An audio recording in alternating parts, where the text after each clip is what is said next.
Greetings, everyone. My name is Drew Bagby. I'm a librarian at Front Range Community College, Larimer Campus, Harmony Library.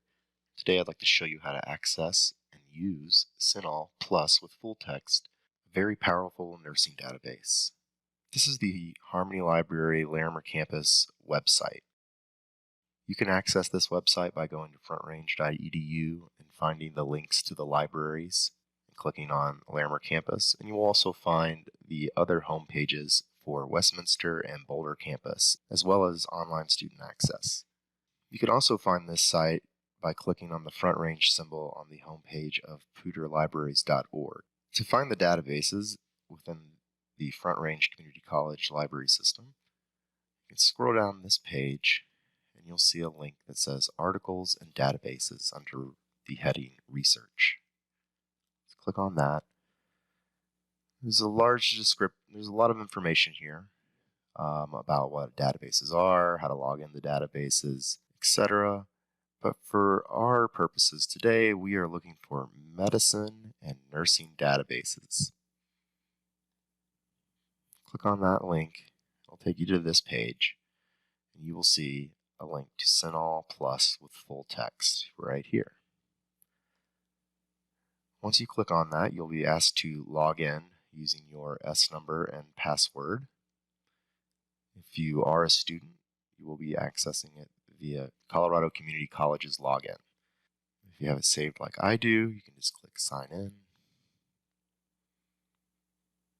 And here we are in CINAHL Plus with full text.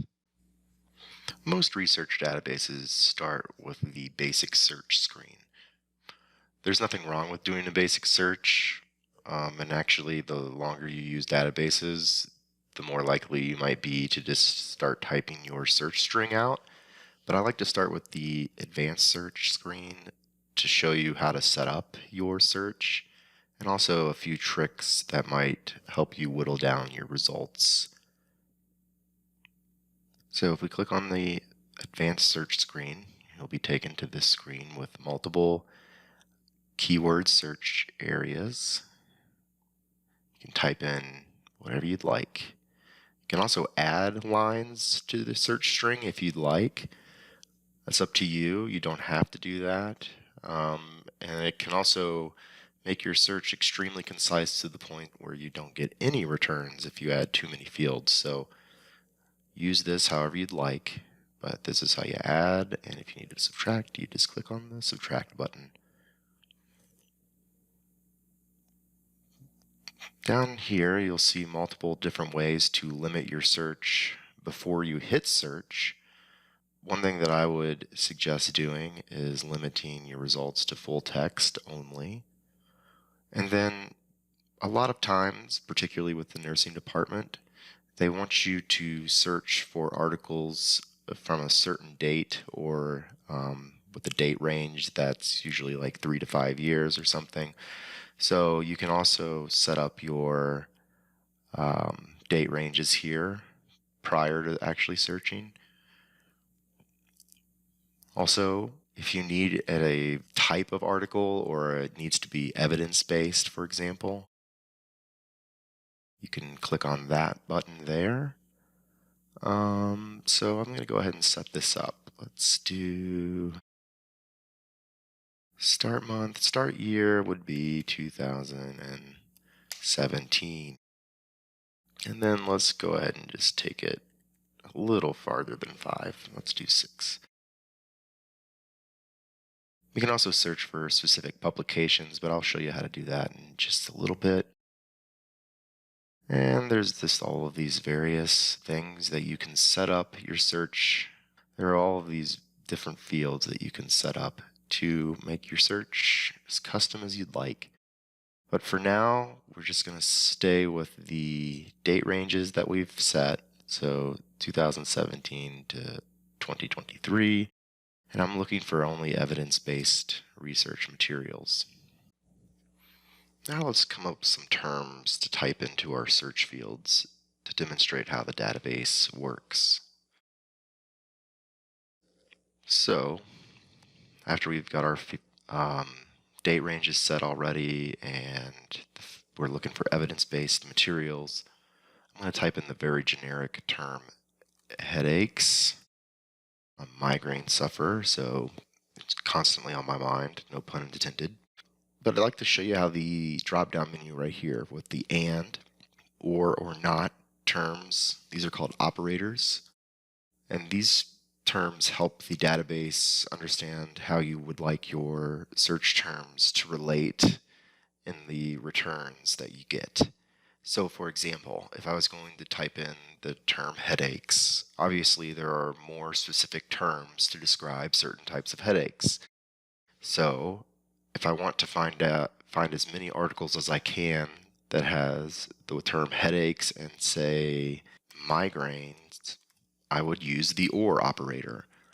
This tells the database to search for any article that has headaches or migraines or even both terms within the record. So when I hit search on the right, you'll see I've got 177 results for these two terms in an OR search. We're looking for the full text from the dates, the publication dates between 2017 and 2023, and it needs to be evidence-based practice. So that's a fairly good return, really, even for an OR search. Typically, with an OR search, you're casting a wide net. If I'm going to add more terms to this, notice I'm putting parentheses around cluster headaches. That's a phrase. And so if I want to find articles that have the phrase cluster headaches, I put quotation marks around it. Without the quotation marks, the database tends to search for headaches and the term cluster separate. It's basically doing another OR search. So that's just a little trick that we use sometimes to search for specific phrases like cluster headaches or migraine headaches even. So see, we didn't add many, but it just gives you an idea that if you're not getting a lot of returns with a specific search that you're doing, try adding lines and doing OR searches to see if there is any sort of trend in terms of how the database may be categorizing headaches. Are they very specific? Do you need to drill it down to migraine headaches? Is it migraine? You can also do that if you notice when I started typing in the terms, just like Google or any search engine that we use these days, it's trying to guess what you're going to type next. And you can also create search strings that way. So if you were looking for more results, you could type, or you could click on this, migraine headaches, migraines, or migraine. The plural and the singular, as well as the phrase migraine headache. If I was to change this to an and search, then we would probably lose most, if not all, of our results. So let's just see what happens if I click on and now what has to happen with the database is that it has to return articles that only have headaches, migraines, and cluster headaches within the article or in the record. If it doesn't have those three terms, then it won't come back. So that's one way to really reduce your results. And as you can see, we lost 180 returns by just clicking search and setting our search up like this. I would not suggest doing this. One or two articles is not a great amount of returns. It doesn't give you a lot of options, obviously. Not to say that these two articles wouldn't be very useful. You can definitely look at them. But oftentimes we want to have more returns than this. So let's change this operator back to OR and see if we get any more results. So yes, we increased our results by about 35. And it's, again, that's not that many, but 37 total returns is not also hard to go through. So if this was the very basic search that you had set up with headaches, migraines, and cluster headaches, or cluster headaches, I should say, then 37 results wouldn't be the worst. We've already got our parameters set up here for the date range, and that we are looking for full text, and all of these articles should be evidence-based practice. So if that's what you were looking for in terms of the information that you're trying to gain, and the date range that you needed, this wouldn't be the worst search. So now let's take a look at a record within CINAHL. When I say a record, I mean any of these items that are numbered here. So like 1, this is the first record in this return. It's got a title, tells you that it includes an abstract, it's got author information, publication date information, volume,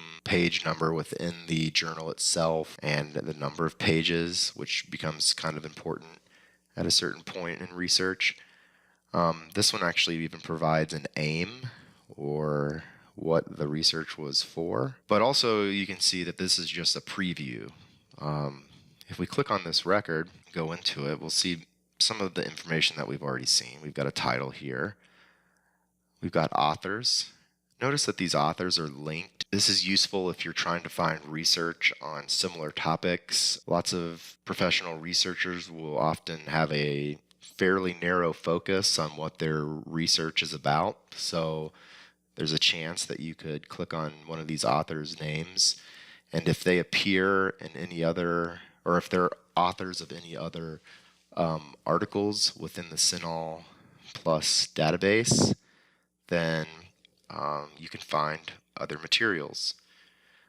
For example, I'm not Hedwig Vandermeer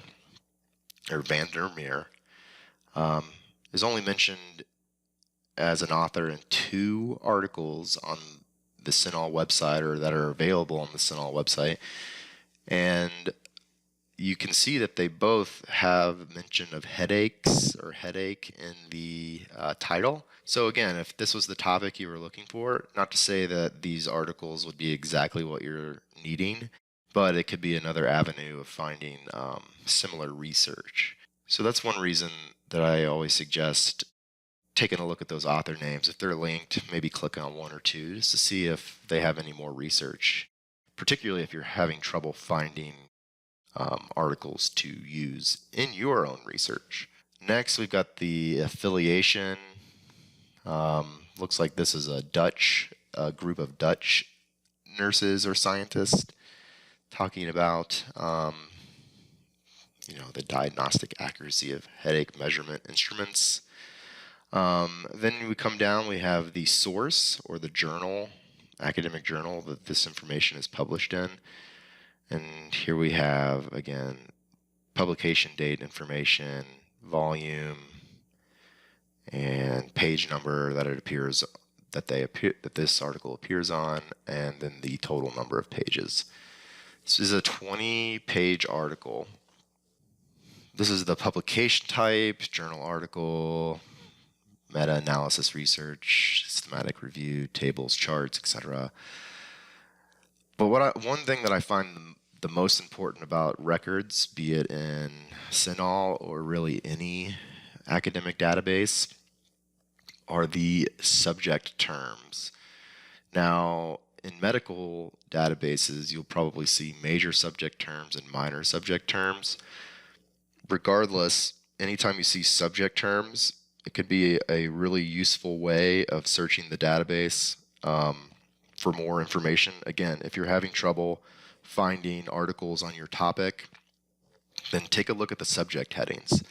For example, one major subject heading here are headaches and diagnosis. And so that's this is one thing that this article is going to be about for sure, are headaches and diagnosis.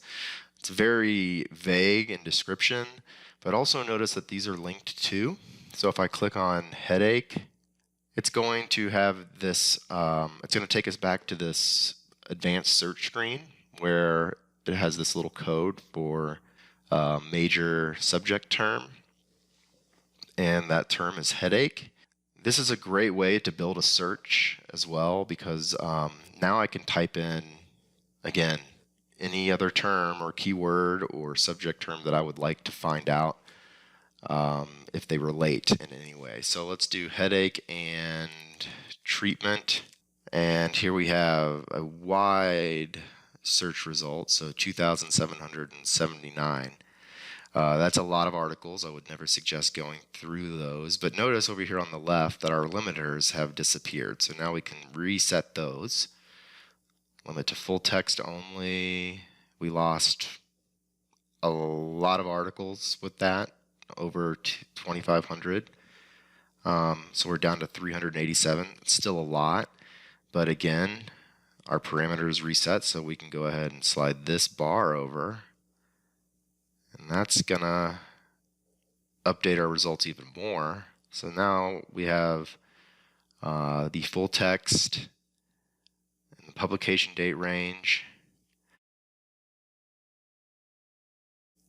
And then further down, we can do academic journals. And now we have 153 articles that are available in the full text that we know that a major subject term within that article will be headaches, so that article will have to be about headaches in some form or fashion. And then we just added a very basic keyword term of treatments, or treatment. That's important to realize that that is not the plural, that is the singular. So I could do or, and then notice that it populated, so let's go ahead and do or intervention therapies. So 250.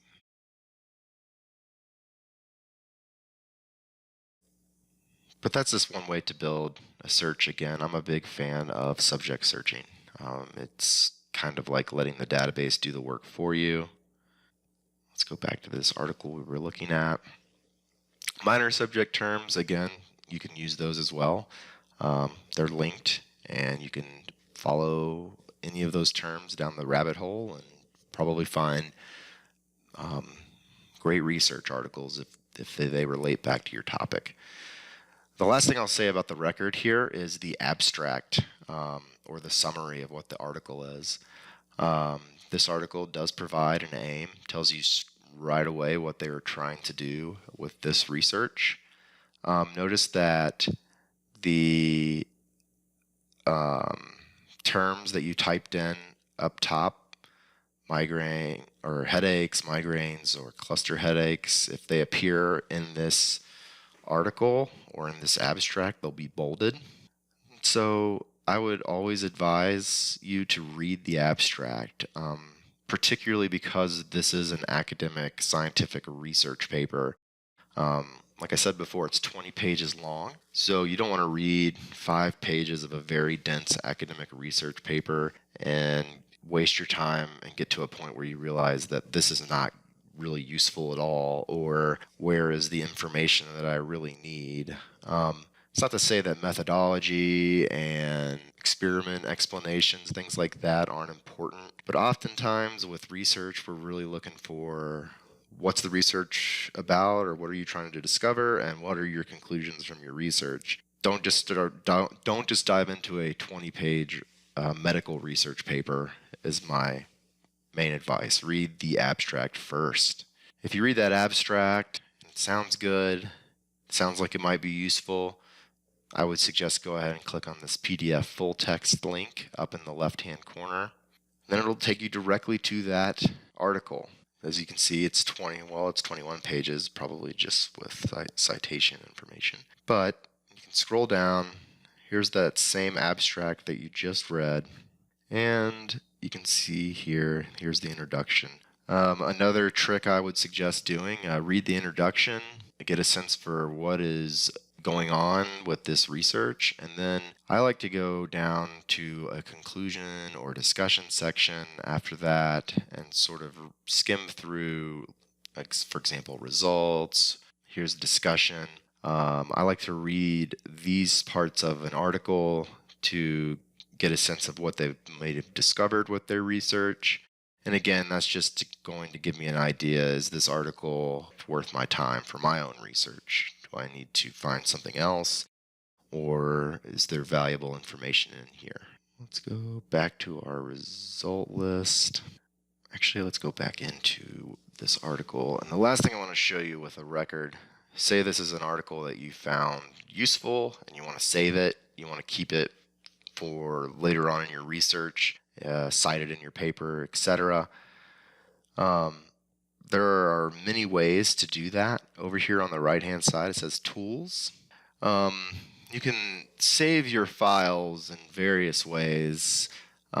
If you just want to save it to your desktop from here, you can totally do that by clicking Save. It's going to give you all of this information, and it will let you save a citation format. You're probably going to be using APA, and then you can just hit Save, and that will save to your hard drive. If you don't have your personal device with you, which does happen sometimes, there are a couple of different ways I would suggest saving this. First, if you just want to save a single article and send it on to yourself, you can use this email option. You're just going to type in your email address, make sure that these two boxes are clicked. If there is a PDF or an HTML, they will come, the PDF will come as a separate attachment in the email. Again, select your drop-down menu for citation format, hit send, and then you'll have that article saved in an email as a PDF file with a citation that you can copy and paste. But also make a habit of checking those citation machine citations, because you never know. Things could be wrong, or it might be outdated in terms of the citation edition. So always check those. Another way to save articles would be to use the folder option. This little icon right here. If you click on that folder, nothing really seems to happen. It just kind of changes colors, and now there looks like a folder with a piece of paper in it. We can go up here and see this part of the screen. There says folder, and notice there's a piece of paper in it now. This is a way to compile articles for your research. Some folks, when they do academic research, myself included, will try to find 3 or 4 different articles that are promising in terms of what I would hope to use in my own research, and then I like to come back to them a little later after I've kind of let things settle down and conduct my research. It's to each their own. Maybe you like to click on a title here and open that PDF and read it front to back, and that is totally fine. Whatever works for you is what I suggest doing when it comes to academic research. But I like to compile. So say I read this title, may headache triggered by odors be regulated as a differentiating factor between migraine and other primary headaches. Sounds good to me. If I want to, I can even open this up, read the abstract, see if it sounds good. I can go ahead and just add it to the folder by clicking there, or I can go into the record, and as you can see, since I've already clicked it, I can remove it from the folder as well here. But if you were in the record screen, you can also add to folder. So let's just click on a few more.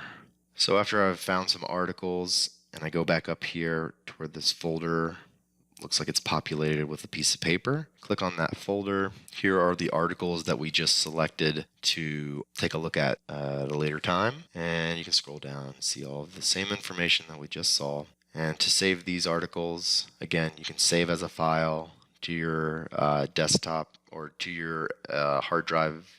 Or if you're not with your computer, I always suggest emailing the articles to yourself. Whatever you do, I suggest saving the article if you find something that's remotely interesting to you when it comes to your research. It doesn't happen a lot, but there are times that these articles will disappear from the databases, or you'll forget how exactly you found them. The journal that you found that article in may not be accessible through EBSCOhost anymore. There are a few ways or reasons that an article would disappear, and like I said, it's rare, but it has happened to me. So do yourself a favor and just get in the habit of saving articles. Even if you don't end up using them, the worst thing that happens is you just delete a file off of your computer, right? So get in a habit of saving articles. Here's the email option. Again, looks very similar. type in your email address, select citation format, probably APA, and then hit send. And what will happen in this case is that you're going to get 4 separate emails because we have 4 separate articles, and all 4 of those emails should have a citation as well as the PDF attached. So that's a pretty quick way of saving articles to your email server or your own hard drive. Okay, the next thing I want to show you with CINAHL is how to search for nursing journals exclusively. There are a couple of ways we can do this. I'm going to go back out here to New Search, Basic Search Screen. I'm going to click on the Advanced Search. So let's do a similar search that we were just doing. So headaches, and let's do treatment or intervention or therapy. And now I want to try to find this information in a nursing journal. Like I said, there are a couple of ways to do that. The way you do this from the search screen, or at least the advanced search screen that we have here, is I'm going to go down and type nurse, and then I'm going to select this nurse or nurses or nursing search string. And then over here where it says select a field, I'm going to go ahead and search by publication name. Notice though, but right below this publication name field, there is this publication or JN. The reason I don't use this one is that you have to have the exact title of the publication for this one to work. Since we're just really kind of doing a broad search for publications for nurses or nursing or just nurse, I'm going to cast a wider net with this publication name. And I'm not sure why they say SO, but that's just the code that the database recognizes for publication name search. But since it's not exact, if there are any nursing journals that are available and have any information that relate back to our search terms, we should see results. And actually, there are 348 results for this particular search, and a search for journals that include these keyword terms of nurse, nurses, or nursing. You can also check to make sure that it's doing exactly what it's supposed to be doing, because again, your terms will be highlighted if they're anywhere in the record. So this first one, the first article that came back is from the International Student Journal of Nurse Anesthesia. Here's another one, same journal, Journal of Nursing, Worldviews on Evidence-Based Nursing. So anyway, you see where I'm getting at here. You can quickly see that we're only really searching for journals that have the keyword terms of nurse or nurses or nursing within. So that should save you some time if you need to find articles within one of these types of academic journals. Another way to find nursing specific publications in CINAHL Plus with full text is to go up to the top of the website here and click on Publications. From here, you'll see this search screen. You can actually do a basic search here for articles, but right now I want to find specific publications for nursing. So if I click in this search area, you'll see that I've already done this search before, and I'm going to look for the same terms we just looked for in our previous publication search. I'm going to look for nurse or nurses or nursing. And then I'm going to select this bubble that says match any words. And then I'll click browse. You'll see that we have 923 returns. That doesn't mean that I have 900. That doesn't mean I have access to 923 full text journals. That just means that in the database we have bibliographic information at least for 923 journals. What you want to see though is PDF full text or HTML full text. That signifies that you have access to full text articles, and it will tell you it'll tell you what the date range is for that access to full text journal articles. You can click on an individual journal, say OR Manager here. It's going to tell you about that journal, title information, publisher information, the date ranges that you have bibliographic records for, as well as access to the full text, type of publication. So this is a trade publication. Subjects were the operating rooms, gives you a description. But what's really important is if you were able to use this publication, or you knew this publication and you knew that it had sources or at least articles that might work for your research, you can click on search within this publication. What that will do is bring up this JN, which tells the database to search for this specific journal title. And that journal title in this case is OR Manager. And then from there, if there was something you wanted to look for in that particular journal, you can type out your search terms here. Another little trick, if we go back to the publication screen here, is that we can actually search multiple journals at once, and exclude any other articles from different journals that we may not need. So if you're scrolling through this list and you see journal titles that may be interesting to you, you can actually build a list of journals. Let's do